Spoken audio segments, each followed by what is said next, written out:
Welcome back to my channel, guys. It's time for Not So Wicked Stepmom Volume 3. This is a cute story. I really love it. It's a spin-off, or not really a spin-off. It's a play off the story of the Wicked Queen and the girl who is going to be eventually Snow White.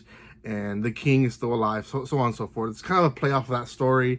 Villainous trope as well, but not so much. She is trying to be a better person, like she's reincarnated. It's very, very cute.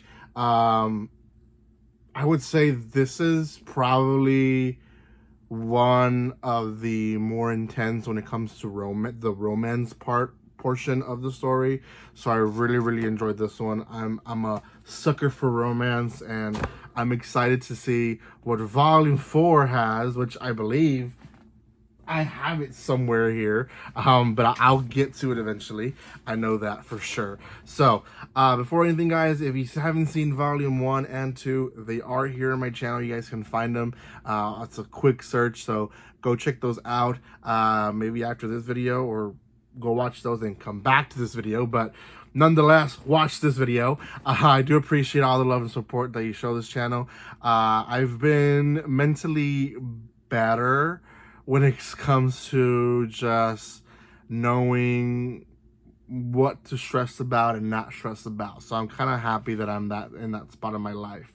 Thank you guys so much for the support that you show this channel. I'm trying my best to release 3 or 4 videos per week on series here in my channel. So if I am at 4 per week, then great. If not, I'm working to that. So when it comes to reviews, I do have other videos releasing as well as reaction videos and TikTok and all that, but I'm trying to get myself to be able to release more reviews per week for you guys. So thank you guys so much for that love and support that you do show this channel. So okay, let's talk about the series itself. Last we left off, the queen was trying her best to practice and learn how to dance with the king, and the king kind of like rejected her in the end of volume 2, and we don't know why, but we learned why in volume 3. And oh gosh, I completely forgot. We get a background story on the king,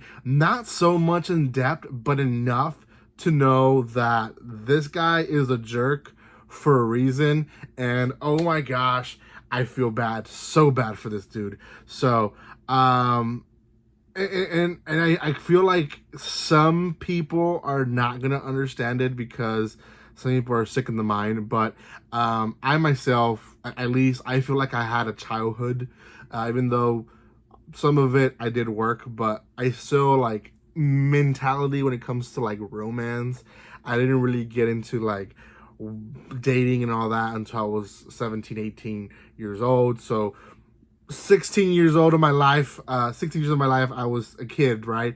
So anyways, not the point.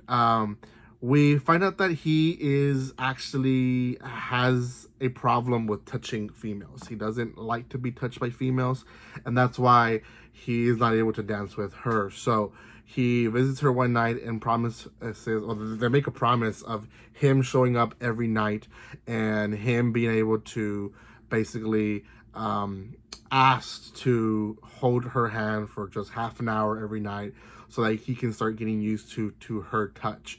And he explains what happens. Essentially, the two reasons of why he's like this. So one, why he's a jerk to basically girls and her as the queen, as his wife, but also his daughter, who like he should love his daughter, is because when his dad died, he was like 13 years old, 12 years old, I believe, very young, and he was forcibly married to a woman who is her mother, and this woman was forcibly they conceived the daughter essentially in assault.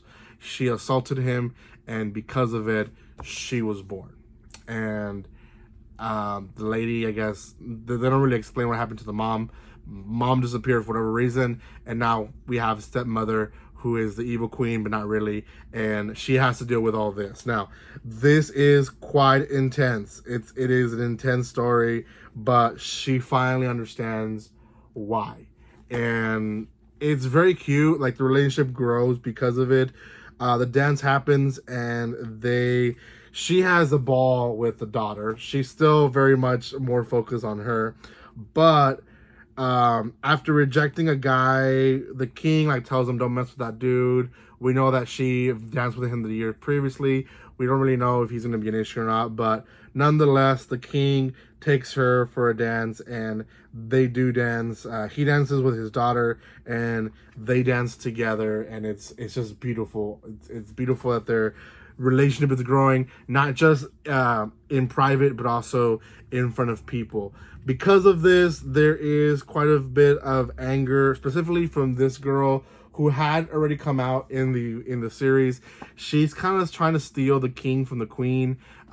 She's younger than her, and she plans out this whole tea party. Like, there's the king and the queen's friend, the mirror dude.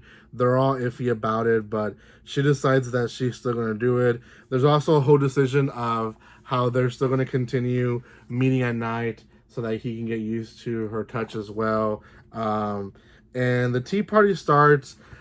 Obviously, she does pull a fast one on the queen, and essentially the queen is already showcasing different types of dresses, not just through her, but through the princess, and people love it because you don't have to wear like all the extra undergarments that people were used to in those ages, and people love that there's less to it. Fabric is smooth and nice. So this girl tries to become the star of the tea party, and the queen just basically starts fan gagging over the whole dress. And because of it, she starts explaining to all the girls about dresses, and she ends up being not the attention. Like, she's an attention seeker. She doesn't get the attention, so she gets mad, right? And the volume ends with her storming out because she gets her period, and the queen approaches her. Obviously, the queen is not a bad person. She's not going to make fun of her, but she does feel like she is. Very intense volume. I skipped a lot of parts. That's okay. Hit the main ones. And I think if you've never read this series, you're missing out. Again, third volume, probably one of the most important ones when it comes to the relationship between the king and the queen. Not so much happening in the background when it comes to if she's gonna die and all that, but we do get the relationship growing more, and I as a romantic person really loved it, and also learning why the king is the way he is, and you know, horrible reason, but yeah, it is what it is. Thank you guys so much for watching this. If you haven't done so by now, make sure you subscribe to my channel. Thank you again for watching this video. Go check out volume 1 and 2. I will try to release volume 4 as soon as possible. Thank you again for the love and support, guys, and like always, don't be strangers. See you guys.